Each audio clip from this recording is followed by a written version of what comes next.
Assalamualaikum warahmatullahi wabarakatuh. Nama saya Lia Amelia, NIM saya 20 11 30 190.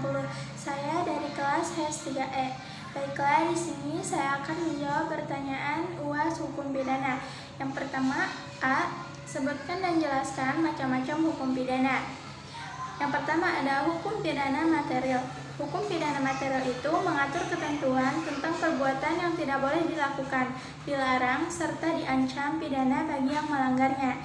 Yang kedua ada hukum pidana formil. Hukum pidana formil itu cara menyelesaikan masalah tersebut.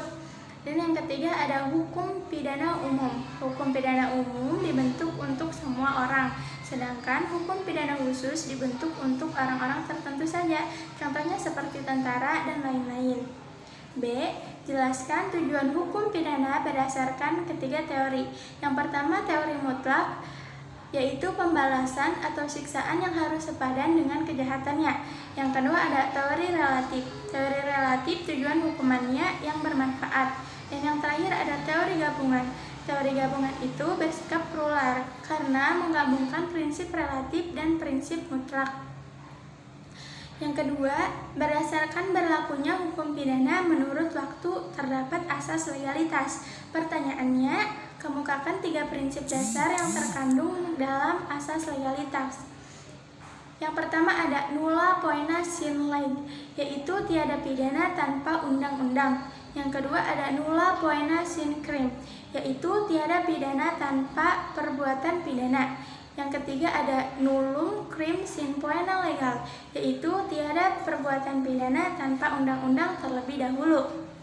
Nah, pertanyaan yang ketiga yaitu jelaskan masing-masing asas tersebut hukum pidana menurut waktu.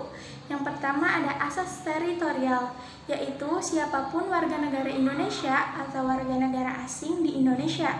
Yang kedua ada asas personal atau nasional aktif, yaitu siapapun warga negara Indonesia atau warga negara asing di luar Indonesia. Yang ketiga ada asas perlindungan atau nasional pasif, yaitu warga negara Indonesia di luar Indonesia.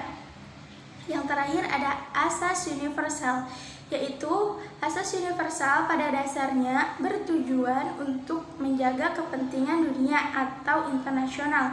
Contohnya yaitu kejahatan mata uang yang dikeluarkan oleh negara dan perampokan atau pembajakan di laut dan udara. Nah, soal yang keenam yaitu sebutkan unsur-unsur percobaan dan berikan contoh dan dasar hukumnya. Nah, unsur-unsur percobaan yang pertama adanya niat melakukan kejahatan.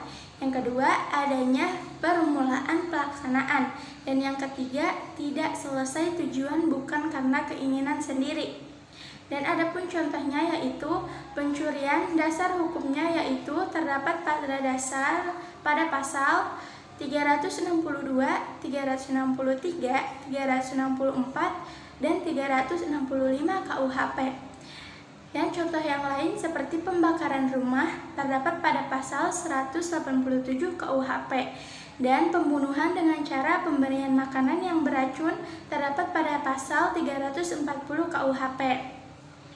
Dan yang terakhir nomor 8 yaitu sebutkan dan jelaskan perbedaan antara pemaaf dan pembenar dan berikan contoh beserta dasar hukumnya. Nah, jika alasan pembenar dilihat dari sisi perbuatannya atau objektif, nah alasan pemaaf dilihat dari sisi orangnya atau pelakunya atau bisa dilihat dari sisi subjektifnya. Nah, contoh dari alasan pembenar yaitu tindak pencabutan nyawa yang dilakukan eksekutor penembakan mati terhadap pemidana mati. Nah, terdapat pada pasal 50 KUHP. Nah, dan contoh alasan pemaaf yaitu lantaran pelakunya tak waras atau gila sehingga tidak dapat mempertanggungjawabkan perbuatannya itu, terdapat pada pasal 44 KUHP. Baik, mungkin itu saja. Terima kasih. Wassalamualaikum warahmatullahi wabarakatuh.